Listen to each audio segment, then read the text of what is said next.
नमस्कार मैत्रिणींनो, मी सुशीला शिलाई कोर्स मध्ये तुम्हा सर्वांचं अगदी मनापासून स्वागत करते। मैत्रिणींनो, ह्या ठिकाणी आपण 38 अप्पर चेस्ट नुसार फोर्टक्स ब्लाउजची कटिंग बघणार आहोत। तर आज पार्ट 1 मध्ये आपण पाठीमागच्या भागाची कटिंग करणार आहोत। डिटेल मध्ये कटिंग शिकायची असेल तर नक्कीच तुम्ही हा व्हिडिओ स्किप करू नका। हा पार्ट 1 असणारे पाठीमागचा भाग कसा कट करायचा। तर बघा, सर्वप्रथम सर्वात इम्पॉर्टंट ज्यावेळेस तुम्ही ब्लाउज पेपर कटिंग करता तर पेपर कटिंग हा 100% परफेक्ट कसा कटिंग होईल याच्यावर मेन म्हणजे तुम्हाला लक्ष द्यायचं आहे। तर बघा, इम्पॉर्टंट कोणत्या गोष्टी लक्षात घ्यायच्या ते इथे आपण जाणून घेऊया। आता तुमचं अप्पर चेस्ट किती आहे? 38 आहे, बरोबर। इथे आपण मेजरमेंट लिहून घेऊया। 38 आपला अप्पर चेस्ट आहे म्हणून मी इथे यू नाव दिलं, ओके। त्याच्यानंतर पाठीमागचा भाग कट करताना अप्पर चेस्टचाच वापर केला जातो, फुलबतचा वापर केला जात नाही, ओके। दुसरा पॉइंट लक्षात ठेवायचा, या ठिकाणी तुमचा पाठीमागचा गळा, ओके। आपण इथे बॅक नेक देऊया। बॅक नेक तुमचा किती आहे या ठिकाणी, म्हणजे पाठीमागचा गळा 11 इंचाचा गळा आहे माझा, ओके। या ठिकाणी मी 11 इंचाचा गळा घेतलेला आहे। आता तुमचा सुद्धा 11 इंचाचा गळा असेल तर ह्या पद्धतीनेच कटिंगची मेथड तुम्हाला लक्षात घ्यायची। 11 इंचाचा गळा घेतलेला आपण नेहमी ब्लाउजची कटिंग करताना पाठीमागचा गळा हा तुमचा किती उंचीचा आहे, म्हणजे किती इंचाचा आहे हे लक्षात ठेवायचं आहे। आणि पसरट किती घेणार आहे तुम्ही हे सुद्धा तुम्हाला तिथे लक्षात ठेवायचंय, ओके। तर आता इथे आपण 11 इंचाचा घेतलेला आहे आणि डीपनेस आपण हा थोडासा जास्त ठेवणार आहोत। जसं की आपण वरची गळा रुंदी असेल तर खाली कॉमन आपण खाली किती घेतो, 2.5 इंच घेतो। तसं न करता आपण 3 इंच, 3.25 इंच अशा पद्धतीने घेणार आहोत। आता हा त्याच्यानंतर दुसरं असणार आहे शोल्डर। शोल्डर तुमचं किती आहे? आता माझ्या ह्या कस्टमरचं शोल्डर 15 इंचाचं आहे। तुमचं 15 असेल, 14.5 असेल, 15.5 असू शकतो। तर तो शोल्डर तुम्हाला इथे घ्यायचा आहे, ओके। शोल्डर झाला आपला। त्याच्यानंतर दुसरं असणार आहे आर्महोल राऊंड। आता आर्महोल राऊंड तुमचा किती आहे ते घ्यायचं। प्रत्येक साईज नुसार आर्महोल राऊंड वेगवेगळा असतो।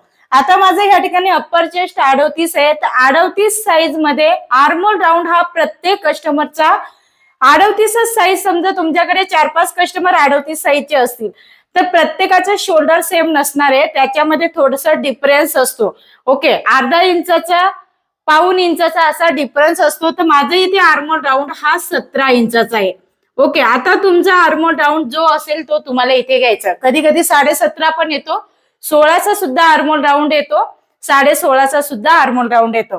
तर हे मेजरमेंट आपण इथे घेतलेले आहेत। आणि पुढचा गळा हा आपला ज्यावेळेस आपण पुढच्या भागाची कटिंग करणार त्यावेळेस लक्षात घ्यायचंय। आता बॅक साईडची कटिंग करण्यासाठी ह्या गोष्टी इम्पॉर्टंट असणार आहे। तर चला, आता इथे आपण एक जे फॉर्म्युला असतो किंवा गणित असतो ते थोडक्यात समजून घेऊया आणि मग कटिंगला सुरुवात करणार आहोत। पाठीमागचा गळा, आता बघा इथे आपण काय करणार आहोत, 11चा गळा आहे तर शोल्डर वजन किती आहे, तर ज्यावेळेस तुम्ही शोल्डर घेता, शोल्डरचा दुसरा भाग बघा 15 इथे भागिले आपण 2 करणार तर किती आन्सर येणार आहे, 7.5 इंच, बरोबर। 7.5 इंच आपण इथे घेतला। पाठीमागचा गळा तुमचा कितीचा आहे, 11 इंचाचा आहे, तर साधारणतः 2.25 ते 2.5 इंच इथे तुम्ही मायनस केलं पाहिजे। मग त्याच्यातून आपण ह्या ठिकाणी 2.5 इंच मायनस करणार आहोत, ओके। ह्या पद्धतीने 2.5 इंच मायनस केल्यानंतर तुमचं शोल्डर किती येणार आहे, 5 इंचाचं येणार आहे। तर आपण 11 इंचाचा गळा असेल अशा वेळेस 38 साईज मध्ये 5 इंचाचं शोल्डर मी घेतलेलं आहे, बरोबर। परंतु हे केव्हा शक्य आहे, ज्या वेळेस तुमची गळा रुंदी ही 3च्या आसपास म्हणजे तुमची पसरट असेल। जसं की मी तुम्हाला थोडक्यात दाखवते, जसं की तुमचा डीपनेस या ठिकाणी असा हा मी किती घेतलेला आहे, साधारणतः हा 3 इंचाचा घेतलेला आहे, बरोबर। 3 इंचाचा घेतल्यावरतीच तुम्हाला इथे काय करायचंय, त्यावेळेस डीपनेस तुमचा हा 3 इंच, 3.5 इंच असेल अशा वेळेस तुम्हाला 2.5 इंच मायनस करायचंय। सपोज तुमचं जर ह्या ठिकाणी डीपनेस बघा, ह्या ठिकाणी डीपनेस तुम्ही 2.5 इंच करत असतील अशा वेळेस तुम्हाला ह्या ठिकाणी शोल्डर हे किती मायनस करायचंय, 2.25 इंच। सपोज मी 2.5 इंचाचीच ह्या ठिकाणी रुंदी घेणार आहे अशा वेळेस मी 2.25 इंच मायनस केलं तर माझा 2.25, 7.5 मधून 2.25 इंच मायनस केल्यानंतर ज्यावेळेस तुमचं या ठिकाणी डीपनेस 2.5 इंचाचं असेल अशा वेळेस तुम्हाला 2.25 इंच मायनस करायचंय। 7.5 मधून निम्म शोल्डर मधून 2.25 इंच मायनस केलं तर तुमचं इथे आन्सर किती येणार आहे? 5.25 इंच. तर हे झालं तुमचं 5.25 इंच शोल्डर बॅक साईडचं. ओके, बॅक साईडचं आपलं शोल्डर किती आलेलं आहे? 5.25 इंच. 5.25 नुसार तुम्हाला काय करायचं इथे? बॅक साईडची कटिंग करायची. आता मी ह्या ठिकाणी डीपनेस 3 इंचापर्यंत घेतलं तर माझं शोल्डर मी 2.5 मायनस केलं तर या ठिकाणी माझं शोल्डर किती आलं? 5 इंच आलं. तर 5 इंचाच्या याच्याने माझं शोल्डर या ठिकाणी निघालेलं आहे. ओके, ज्यावेळेस आता आर्महोल राऊंडचा फॉर्म्युला या ठिकाणी तुम्हाला समजून घ्यायचा आहे. ठीक आहे, तर मी हे थोडंसं कॅन्सल करते. बघा, फॉर्म्युले थोडेसे परफेक्ट असं समजून घेण्याचा प्रयत्न करायचा आहे. ज्यावेळेस तुमचा डीप गळा असेल, अंगावरती मेजरमेंट घेत असेल तर लुजिंग ऍड करायची नाही. ओके, स्पष्ट मी तुम्हाला या ठिकाणी सांगते, तुम्हाला लुजिंग ऍड करायची नाही. ज्यावेळेस तुम्ही आर्महोल राऊंड अंगावरती मेजरमेंट घेता, जसं की आपण आर्महोल राऊंड घेतो बघा ह्या पद्धतीने. ओके, आर्महोल राऊंड आपण अंगावरती घेतो तर त्यावेळेस तुम्हाला 0.5 इंच लुजिंग ऍड करायचं आहे आर्महोल राऊंड मध्ये. ठीक आहे, आता सपोज 38 साईज माझं आहे, सपोज उदाहरणार्थ मी दिलेला आहे, माझी 38 साईज नाहीये. 38 साईज मी घेतलेली, माझा आर्महोल राऊंड ह्या ठिकाणी 17 आलेलं आहे. तर 17 इंच असेल, अंगावरती मेजरमेंट घेतलं असेल तर त्याच्यामध्ये 17 मध्ये आपल्याला प्लस 0.5 इंच करायचंय. म्हणजे ह्या ठिकाणी आपला 17.5चा आर्महोल राऊंड घ्यायचा आहे आणि भागिले 2 केल्यानंतर आपलं किती येणार आहे? 8.25 इंच, 8.75. अशा पद्धतीने तुमचं काय झालंय? आर्महोल राऊंड झालेलं आहे. माझं आता मी कस्टमरचं मेजरमेंट घेतलं, हे 17च आहे. अशा पद्धतीने काय करायचंय? हे तुम्हाला शोल्डरचा फॉर्म्युला घ्यायचंय. आणि ज्या वेळेस तुम्ही जुन्या ब्लाउजवरचं मेजरमेंट घेता त्यावेळेस आर्महोल राऊंड तुम्ही घेत असतील तर त्यावेळेस आर्महोल राऊंड मध्ये लुजिंग ऍड करायची नाही. हे जे मी पॉइंट सांगते हे तुम्हाला लिहून ठेवायचे. चला आपण बॅक साईडचं कटिंग ह्या ठिकाणी डिटेलमध्ये शिकणार आहोत. तर इथे आता तुम्हाला कटिंग डायरेक्ट मी पेपरवरती करून दाखवणार आहे. ओके, मार्किंग करून आपण आज पार्ट 1 असणार आहे. पाठीमागच्या ड्राफ्टिंग ही अगदी डिटेलमध्ये शिकायची आहे. त्याच्यानंतर दुसऱ्या दिवशी आपण फ्रंट साईडची कटिंग करणार आहोत. बॅक साईडची कटिंग ही खूप डिफरन्स असते, खूप वेगळी असते आणि फ्रंटची कटिंग ही वेगळी असते. तर ज्यावेळेस तुम्ही पार्ट 2 बघणार त्यावेळेस तुम्हाला अजून जास्त परफेक्ट समजणार आहे. तर असेच नवनवीन व्हिडिओ बघण्यासाठी तुम्ही आपला चॅनल हा सबस्क्राईब करा. सबस्क्राईब केला नसेल तर नोटिफिकेशन ऑन करा. आणि तुम्हाला असेच आपल्याकडे जर डिटेलमध्ये शिकायचं असेल छोट्या मोठ्या टिप्स तर आपला ऑनलाईन क्लासेस सुद्धा चालू आहे. आणि आपला जुलैमध्ये पुन्हा आपली नवीन बॅच चालू होणार आहे. तर नक्कीच तुम्ही ऍडमिशन घेऊ शकता. अगदी डिटेलमध्ये तुम्हाला शिकवणार आहे. या प्रकारे जर तुम्हाला परफेक्ट पेपर पॅटर्न सुद्धा पाहिजे असतील तर आपल्याकडे ऑल साईजचे पेपर पॅटर्न मिळतात. तर नक्कीच पेपर पॅटर्न तुम्ही माझ्याकडे ऑर्डर करू शकता. स्क्रीनवरती नंबर दिलेला आहे त्याच्यावरती हाय करायचे. आणि आपल्याकडे कॅश ऑन डिलिव्हरी सुद्धा अवेलेबल आहे. तर तुम्हाला ज्या पद्धतीने मागवायचे असतील त्या पद्धतीने मागवू शकता. ओके, चला इथे आता आपण व्हिडिओला सुरुवात करूया. तर ह्या ठिकाणी आपण आज 38 साईजचं ह्या ठिकाणी फोरटक्सचं कटिंग करणार आहोत. पूर्ण उंची इथे आपली 14 इंच आहे. छातीचं मेजरमेंट इथे आपलं अप्पर चेस्ट 38 आहे. फुल बस्ट आपली ह्या ठिकाणी 39-40 इंच आहे. कंबर ह्या ठिकाणी 32 आहे. आर्महोल राऊंड 17 घेतलेला आहे. शोल्डर ह्या ठिकाणी 15 इंच आहे. पुढचा गळा 6.5, मागचा गळा आपला 11 इंचाचा आहे.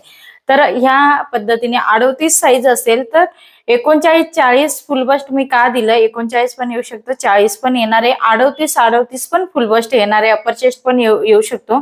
41 सुद्धा ह्या ठिकाणी फुल बस्ट येतो. तर फुल बस्ट हे तुमच्या कस्टमरच्या आवडीप्रमाणे घ्या, तुमचं जे असेल ते घ्यायचंय. अपर चेस्ट 38 असेल त्या पद्धतीने इथे आपल्याला कटिंग करायची. ओके, आता सर्वप्रथम आता इथे आपण बॅक साईडचं कटिंग करणार आहोत. तर पाठीमागच्या गळ्याची कटिंग करताना नेहमी गळ्याची उंची तुमची किती आहे? तर सर्वप्रथम आपण पूर्ण उंची 14 आहे त्याच्यामध्ये 1 इंच प्लस करून 15 इंचावरती इथे मार्किंग करणार आहोत.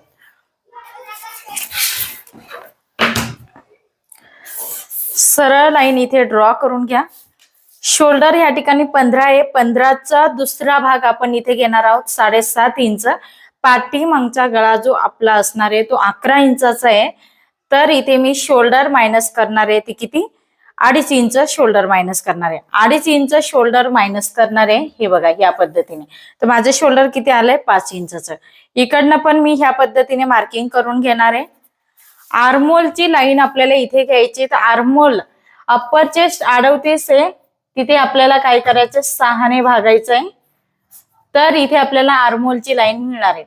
तर बघा इथे आपण 38 भागिले 6 करणार आहोत इक्वल 6.3 येणार आहे. ओके. तर इथे खूप जास्त डीप गळा आहे, त्याच्यामुळे त्याच्यामध्ये आपल्याला प्लस करायचं नाहीये. छोटा गळा असेल अशा वेळेस तुम्हाला प्लस करायचंय. तर इथे आपण राऊंड फिगर 6.25 इंचावरती आर्महोलची लाईन घेणार आहोत. या पद्धतीने मार्किंग करून घ्या. स्ट्रेट सरळ लाईन आपल्याला इथे ड्रॉ करायची आहे. इथे क्रॉस बॅक द्यायचा आहे आपल्याला. या प्रकारे क्रॉस बॅक दिल्यानंतर आर्महोलचा शेप हा कसा द्यायचा नेहमी तुम्ही इथे बघू शकता. ह्या पद्धतीने आपण सेंटर काढून घेऊया. सेंटर काढल्यानंतर आपल्याला फ्रंटची जी ह्या ठिकाणी सरळ लाईन दिली तिथून 1 इंचावरती, कारण आर्महोल आपल्याला हा थोडासा गोलाई आतूनच द्यायची. छातीचं मेजरमेंट 38चा चौथा भाग 9.5 इंच येणार आहे. तर मी चौथ्या भागातून ह्या ठिकाणी डीप गळा असल्यामुळे 9.5 ऐवजी मी 9 इंचावरती घडी टाकणार आहे आणि त्याच्या पुढे 1.5 इंच मार्जिन. म्हणजे मी 38 साईज होती, त्याचा चौथा भाग आपण इथे घेतला. किती घेतला 9.5 इंच. 9.5 इंचामधून वजा अर्धा इंच केलं तर टोटल इथे आन्सर किती येणार आहे आपला 9 इंच. तर आपण घडी कितीवर टाकली छातीची 9 इंच.